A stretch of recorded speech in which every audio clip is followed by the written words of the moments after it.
میں آپ کو اسٹوڈیوز میں خوش آمدید کہتا ہوں اور اس کے بعد آپ سے دریافت کروں گا یہ آپ کو پائلٹ بننے کا شوق جو پیدا ہوا یہ بچپن سے تھا یا بڑے ہونے کے بعد؟ میں پرائمری اسکول میں تھا سن 1916 میں جب یہ اعلان کیا کہ آج اسکول بند ہوگا کیونکہ چند ہوائی جہاز رائل ایئر فورس کے کیولری گراؤنڈ ڈیرہ اسماعیل خان میں لینڈ کریں گے، اور میں بھی وہ چھوٹے بچوں کے ساتھ گیا ہوائی جہاز دیکھنے کے لیے۔ اچھا، تو جب یہ جہاز ہم نے دیکھے مجھے بہت خوشی ہوئی اور دل میں یہ تمنا پیدا ہوئی کہ ایک دن میں بھی انہی کی طرح ہوائی جہاز چلا سکوں گا۔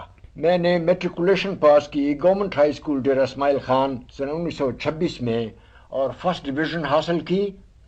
اپنے اسکول میں فرسٹ تھا اور صوبہ سرحد میں نمبر 3 تھا۔ اس کے بعد میں گورنمنٹ کالج لاہور میں نے ایف ایس سی جوائن کی۔ میں نے ایف ایس سی میں تقریباً فرسٹ ڈویژن لی، پھر بی ایس سی میں نے میتھمیٹکس اور فزکس لی، اور فائنل ایئر فورتھ ایئر میں 1929 میں federal public service commission London کا برٹش پبلک سروس کمیشن کا entrance exam to military colleges میں پاس ہو گیا، اور دوسرے 5 ہندوستانی لڑکوں کے ساتھ میں چھٹا تھا جو ہم آر اے ایف کالج کی طرف روانہ ہو گئے 1930 میں۔ آپ نے یہ پائلٹ بننے تک کن کن مراحل کو طے کیا؟ پہلے تو مجھے اور میرے ساتھ 5 اور انڈین آفسر، جس میں 2 سکھ تھے، 2 ہندو تھے، ایک انڈین کرسچن تھا اور میں ایک مسلمان تھا، ہمیں R A F college pass کرنا پڑا۔ R A F college Cranwell pass کرنے کے بعد 3 مہینے ہم نے school of army cooperation Old Sarum pass کیا، پھر اس کے بعد ہمیں air ministry British air ministry نے پوسٹ کیا number 16 squadron army cooperation Royal Air Force Salisbury. وہاں ہم کچھ 6 مہینے رہے، مئی 1933 میں ڈرگ روڈ آئے۔ تو جتنا عرصہ آپ نے ملازمت کی ایئر فورس کی، تو اس دوران میں آپ کوئی جنگ میں بھی حصہ لیا آپ نے؟ 1939 میں جب دوسری جنگ عظیم شروع ہوئی تو میں اس وقت نمبر 1 اسکواڈرن کا senior most flight A flight کا کمانڈر میں تھا with rank of a flight lieutenant. جی، سینئر موسٹ اے فلائٹ کو، جس کا نام کوڈ نیم کیو فلائٹ دیا گیا، کوسٹ ڈیفنس فلائٹ، اس کا فلائٹ کمانڈر بنا کے مجھے بھیجا گیا، جس میں 6 ہوائی جہاز تھے، 6 جونیئر افسر تھے اور میں ان کا flight lieutenant in charge flight commander میں تھا۔ پھر اس کے بعد سول ملازمت آپ کی آتی ہے؟ میں 43 کے بعد 44 میں سول ایویشن میں آ گیا، اپنی ریکویسٹ پر مجھے ٹرانسفر کیا گیا سول ایویشن میں۔ Recommendation of British air marshal مجھے senior most deputy director civil aviation کا رینک دیا گیا، اور میں سب ہوائی اڈوں کا اور ایئر ٹریفک کنٹرول کا انچارج بنا دلی میں، اور میرے اوپر فقط برٹش ڈائریکٹر آف آپریشنز وغیرہ وغیرہ تھے، مگر senior most Indian deputy director میں ہی تھا۔ اعوان صاحب، جب ہمارے قائد اعظم نے آپ کے ساتھ سفر کیا تو وہ کوئی واقعہ آپ کو یاد ہے؟ مجھے واقعہ اچھی طرح یاد، میں ابھی تک انڈین نیشنل ایئر ویز میں ایئر لائن کیپٹن تھا۔ جی، تو ہمیں آرڈر ملا ماؤنٹ بیٹن کی سیکریٹریٹ سے کہ مسلمان پائلٹ کو بھیجو امبالہ، کیونکہ قائد اعظم شملہ سے تشریف لا رہے ہیں۔ یہ اکتوبر 1946 تھا، اور قائد اعظم کو اور ان کی ہمشیرہ کو امبالہ کے ہوائی اڈے سے فلائی کر کے لاؤ دلی تک۔ تو انڈین نیشنل ایئر ویز میں صرف 2 مسلمان پائلٹ تھے، میں جو کہ ملٹری سے گیا ہوا تھا، اور سول میں تراب علی آغا۔ چنانچہ ہم دونوں کو بھیجا گیا ایک چھوٹے ہوائی جہاز میں، ٹوئن بیچ کرافٹ۔ اچھا، بہت اچھا، بہت عمدہ جہاز تھا۔ یہ ہم لے گئے اور قائد اعظم کو ہم نے امبالہ سے اور ان کی ہمشیرہ کو لے کے اور ہم دلی تک واپس آ گئے۔ کبھی ایسا موقع بھی آیا اعوان صاحب کہ آپ حج کی جو ہے حاجی بھی لے کر گئے ہو؟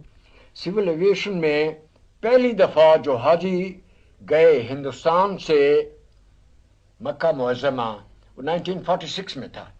اس سے پہلے نہیں کوئی گیا تھا؟ اس سے پہلے کوئی ہوائی جہاز سے نہیں گئی، جایا کرتے تھے یہ سمندری جہازوں سے، ہوائی جہاز سے کوئی نہیں گیا۔ چنانچہ اگست 1946 میں فرسٹ بیچ آف حاجیز دلی سے، چند لوگ کوئٹہ سے تھے، کوئی پشاور سے تھے، 3 عورتیں بھی تھیں، کوئی لکھنؤ سے تھے، مل کے 21 مسافروں کو میں لے گیا as an airline captain.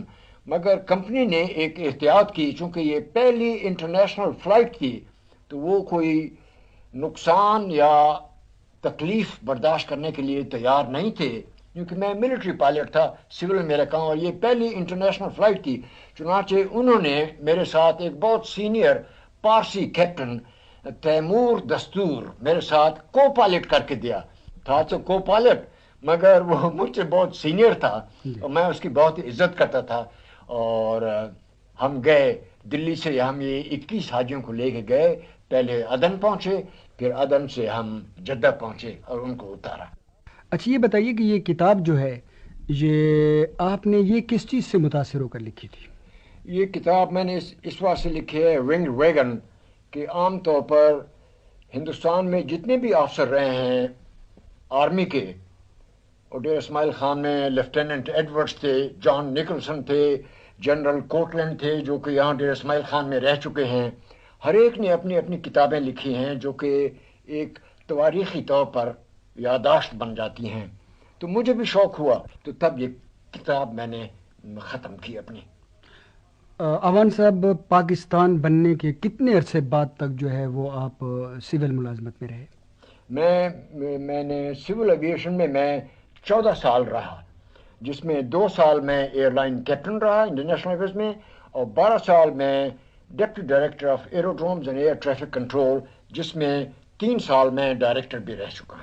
तो इस दौरान में कोई हवाई अड्डे भी आपने तामीर कराए?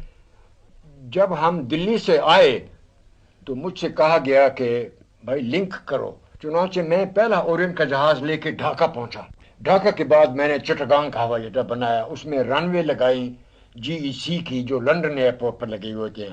उसके बाद मैंने जसोर और कॉक्सेस बाजार के हवाई अड्डे बनाए, जिन पर टर्मिनल बिल्डिंग, मुसाफिर खाने, बिजली घर, रहने की जगह, officers quarters, men's quarters, runways बेहतरीन बना दिया मैंने। वो हवाई अड्डे अभी तक हैं। इधर पाकिस्तान में जब आया, कराची का हवाई अड्डा तो अंग्रेज ने बनाया था। लाहौर में वाल्टन टूटा हुआ हवाई अड्डा था। फिर मैं मुल्तान पर आया, यहाँ ईंटों का एक छोटी सी रनवे बनी हुई थी। चुनाचे मैंने आहिस्ता मुल्तान, वाल्टन, गिलगित, स्कार्दू, पेशावर में अलग सिविल का हवाई अड्डा, रावलपिंडी में अलग हवाई अड्डा, उनके बिजली घर, उनके मुसाफिरों के लाउंज रूम्स वगैरह बनाए। ये काफ़ी मेहनत का काम था, क्योंकि पाकिस्तान में पैसा तो था नहीं, मगर हुकूमत ने बड़ी हिम्मत की और फाइनेंशियल एडवाइज़र ने पैसे जो मैं मांगता गया वो देता गया। और हवाई अड्डे जो हमने बड़ी कम कीमत से बनाए, वो आजकल आप करोड़ों से नहीं बना सकते। बड़े मुश्किल हालात में अवान साहब आपने मुल्क की बेपनाह खिदमत की। हमारे मुल्क ने आपकी खिदमत को किस तरह सराहा? अब ये खिदमत कैसे, मैं मुल्क में मेरी सिविल एविएशन की खिदमत, तो जो लोग मुलाजिम थे, ऑफिसर्स और स्टाफ, वो अभी तक मुझे याद करते हैं। मिलिट्री में जो सबसे पहले जो ऑफिसर्स मेरे नंबर 1 स्क्वाड्रन में और मेरी सीनियर फ्लाइट में, जंजुआ, बुरहानुद्दीन, प्रिंसिपल चतराल और रजा, वो 3 तो वापस चले गए, मगर अब air chief marshal Anwar Shamim ने मुझे बहुत इज्जत बख्शी है। पिछले साल अक्टूबर में इनकी रीयूनियन हुई पेशावर में। इन्होंने खास तौर पर ट्विन इंजन अपना जहाज जो मखसूस था वो मेरे लिए भेजा। डेर इस्माइल खान से मुझे उड़ा कर ले गया। वहाँ बड़ी आवभगत की इसने। जितने प्रीवियस चीफ्स थे, यानी एयर मार्शल रहीम खान, जफर चौधरी, जितने भी थे, उनके साथ मुझे बिठाया, बल्कि उनसे ज्यादा अहमियत दी। अपने बाएं हाथ मुझे बिठाया डिनर टेबल पर। और जितने आजकल के air vice marshal promoted to air marshal, उनसे भी ज्यादा मेरी इज्जत की। हर जगह पर विंग कमांडर, इधर आओ, एयर खाने पर आओ, मेरे बाएं हाथ बैठो। तो मैं इसका बहुत ममनून एहसान हूँ कि इतनी इज्जत इसने मुझे बख्शी है कि पाकिस्तान में सबसे पुराना एयरफोर्स ऑफिसर यही है। अवान साहब, ये बताइए कि उस जमाने की वर्दी भी इस वक्त आपके पास मौजूद है? मेरी जितनी वर्दी है इनिशियल एयरफोर्स की, रॉयल एयरफोर्स या इंडियन एयरफोर्स की, 1930 की भी और 1932 की, as a cadet and as a king's commission officer holding King George the 5th commission in the royal air force, वो मैंने PAF को दे दी। चुनाचे इन्होंने उन्हें प्रिजर्व करके रखा हुआ है अपने म्यूजियम में पेशावर में, जिसमें मेरी रिबन्स भी लगी हुई हैं, मेरे जो वॉर डेकोरेशंस हैं वो भी हैं, और ये सबसे पुरानी यूनिफॉर्म है, आप इनको देख सकते हैं, ये पेशावर के म्यूजियम में पीएफ में मौजूद है। अमान साहब, हकीकत भी ये है कि हमारे बहुत सारे नौजवान ऐसे हैं जो पाकिस्तान एयरफोर्स में आना चाहते हैं, और इस वक्त जब उन्होंने बातें हमारी सुनी होंगी और आपका तारुफ उनसे हुआ होगा तो उनके दिल में और शौक पैदा हुआ होगा। आप उनके लिए कोई पैगाम देना पसंद करेंगे? मैं उनके लिए पैगाम देना चाहता हूं, जो कि मैंने air chief marshal Anwar Shamim को भी दिया था अक्टूबर में उनकी पीएफ की रियूनियन में। वो ये है कि मुस्लिम्स के लिए defence is the first duty. ये कलाम पाक में अल्लाह का हुक्म है। मैं इसको रिपीट करता हूं, when you stand up for prayers, let a party of you fully armed guard your right flank and let a party of you fully armed guard the left flank। और सब खुलफाए राशिदीन के दिनों में, रसूल अकरम के दिनों में सबसे पहले वो आदमी बहिश्त में जाएगा जो कि शहीद है। तो डिफेंस इस्लाम में नंबर 1 सर्विस डिफेंस है।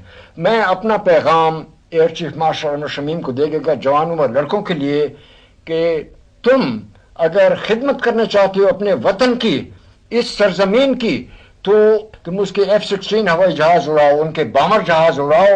और मैं तुम्हें ये पैगाम देता हूं, तुम्हें मैं मदऊ करता हूं कि तुम पीएफ की तरह, क्योंकि ये अपने वतन और अपनी कौम की खिदमत का बेहतरीन तरीका है। अमान साहब, 74 साल और मुकम्मल कौम की खिदमत, खुदावंद ताला हमारे तमाम जवानों को यही जज्बा दे। आपका बहुत बहुत शुक्रिया कि आप हमारे स्टूडियोज में तशरीफ लाए।